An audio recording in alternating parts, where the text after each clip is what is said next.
Good morning, dear students. How are you all? Hope you fine and safe in your home. How the days are going? We are very careful about our health, so always drink boiled and cooled water. Try to eat hot food items. I welcoming all to this biology class. Previous class we studied about photosynthesis. Hope you all watched the video and studied thoroughly. In this class, we are going discussing about what happens to glucose after photosynthesis process. So before getting into the topic, let's have a look at the cartoon given in the textbook. You can see in the cartoon a small girl, Beena, she have doubt that glucose is the food prepared by the plants. If so, how could we get protein, fat, carbohydrates and starch from different plant parts? Have you ever had such doubt? How we get this all nutritions from plants if it prepares glucose? Let's see chemical changes in glucose. Do you eat glucose? Suppose in your sports day, your friends comes behind you with a glucose package and they will tell from this you can get more energy and can perform well. And what we should do? Either we put directly into the mouth or mix it with water and can drink it. In both the cases, we can see glucose dissolve very fast, isn't it? Means glucose highly soluble in water. Glucose highly soluble in water. Since glucose highly soluble in water, the plant cannot store in it. So plant convert that glucose into insoluble starch and store it in leaves. Glucose is soluble in water, so that reason plant convert that glucose into starch and store it in different part of the plant. Plant use this starch for getting energy, for life activities and to prepare substance required for growth. Then again that starch convert into sucrose. Again that starch convert into sucrose. It transported through phloem to various plant parts and stored in different forms. So this is what happens to after photosynthesis. Glucose undergo chemical changes. So after photosynthesis reaction, glucose undergoes certain chemical changes. First glucose converted into starch, again that starch is converted into sucrose. Now we have illustration in the textbook. Let's see which of plant parts glucose stored. In the illustration, you can see photosynthesis takes place in leaves. We already know photosynthesis takes place in leaves inside the chloroplast. So, what is the final product in photosynthesis? Glucose. Glucose is formed. Glucose is converted to starch. Why glucose is converted to starch? Because glucose is soluble in water. That's why glucose is converted into starch. This is stored in leaves. Again, starch is converted into sucrose. And sucrose transported into different plant parts through phloem. We know phloem is a vascular tissue. It helps for transportation of food materials. In different part, sucrose undergo different metabolic activities. Again, that sucrose undergo different metabolic activities. What do you mean by metabolic activities? Chemical reactions which is needed for living being to survive.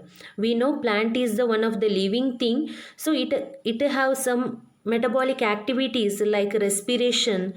So sucrose undergo metabolic activities and as a result it will store in the tubers form of starch. So in a tuberous vegetable we can see starch like potatoes. Potatoes are rich in starch. Legumes in the form of protein. In leguminous vegetable we can see protein. Example pea. Peas are rich in protein. What do you mean by leguminous plant? That plants help for nitrogen fixation in the soil. Oil seed in the form of fat. In the oil seed we can see fat. For example sunflower seed, groundnut seed. In that we can see fat. In the fruits, fructose. In the fruits we can see fructose. So fruits are very sweet. For example apple, that contain fructose. Fructose is the nutrition so that are very sweet. And sugar cane in the form of sucrose. In the sugar cane in the form of sucrose, it is also very sweet because fructose and sucrose are simple sugar, but starch is the complex sugar. So we cannot feel sugar present in starch. So this is the chemical changes in glucose. Very important. Dear students, all plants are producers. They can produce their own food, right? So, not only plants, there are certain microorganisms like chemosynthetic bacteria. They can also prepare their own food. But only the difference is they never utilize sunlight for preparing food. Instead of that, they break down chemical compound for produce energy. And one of such bacteria is sulfur bacteria, which see on land or water. Sulfur bacteria produce energy by breaking chemical compound, and that process is known as chemosynthesis. Hope you all have understood. Now we are moving on the next topic. So we are know that plants provides glucose, food and oxygen. Do plants provide only food and oxygen? Whether they provide any other things? So here we are going to discuss about economic importance of plants. There are many plants which provide products. Look at the picture, children. These plants are economically important. Many value-added products made from them and processing and marketing of these resources open door to various job opportunities. So let us see what are the economically important from these plants. You have to note down this. So first one, coffee plant. We get coffee seeds from coffee plant. We using coffee powder for making many other product, isn't it?